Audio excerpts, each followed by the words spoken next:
Everyone, आज 9 जनवरी को हमारे देश में भारतीय प्रवासी दिवस मनाया जाता है। भारतीय प्रवासी दिवस 1915 में आज के दिन 9 जनवरी के दिन हमारे देश के राष्ट्रपिता महात्मा गांधी, जिन्होंने आज़ादी में बहुत बड़ा योगदान दिया, उनके दक्षिण अफ्रीका से भारत लौटने के लिए आयोजन में यह दिवस मनाया जाता है, क्योंकि आज के दिन वो दक्षिण अफ्रीका से भारत वापस आए थे। इसीलिए आज के दिन 9 जनवरी को ही भारतीय प्रवासी दिवस रखा गया है, क्योंकि वो भी विदेश से वापस आते हैं। उन लोगों को सम्मानित करने के लिए दिवस मनाया जाता है जो विदेशों में रहते हुए भी भारत का सहयोग करते हैं, भारत की हर सांस्कृतिक कार्यक्रम में हिस्सा लेते हैं और उनको सम्मानित किया जाता है।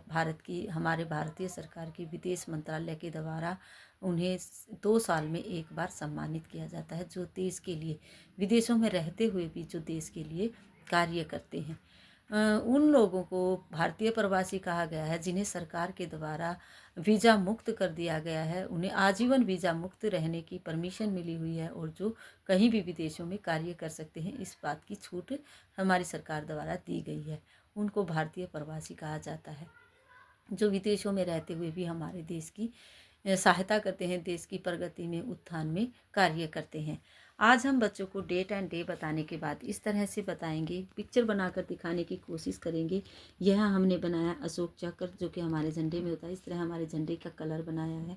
इस तरह विदेशी जो वापस आ रहे हैं, जो कि विदेशों में रहते हैं लेकिन हर सांस्कृतिक कार्यक्रम में हिस्सा लेते हैं और जो हमारे भारत देश में वापस इस तरह से सामान लेकर आते हैं, इस तरह हमने बनाने की कोशिश की है। इस तरह हम बच्चे भी वापस आते हैं, जो बड़े लोग आते हैं, जो हमारे देश में सम्मानित होने के लिए आते हैं, जो कि हमारे देश के लोग हैं लेकिन किसी ज़रूरत के लिए, किसी कार्य के लिए विदेशों में जाकर बस गए हैं, इसलिए उन्हें भारतीय प्रवासी कहा गया है। इस तरह से हम बच्चों को दिखाएंगे कि ये अपना सामान लेकर इस तरह से भारत की ओर आ रहे हैं।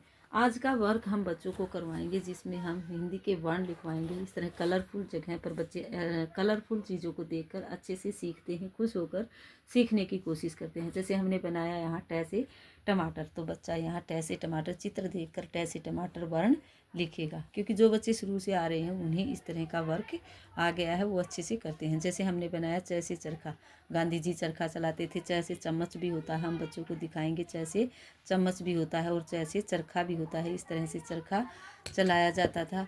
आज ड से डमरू है तो डमरू लिखेंगे बच्चे। त से तरबूज है तो तरबूज लिखेंगे। जैसे डमरू है तो डमरू, तरबूज है तो तरबूज। और यहाँ घ से घड़ी बनाई हमने, छतरी।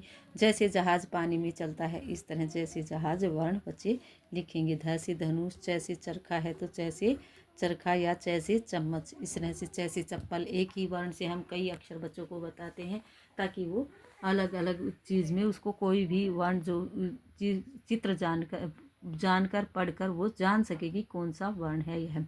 इस तरह का वर्क आज हम बच्चों को करवाएंगे। Thank you, have a nice day.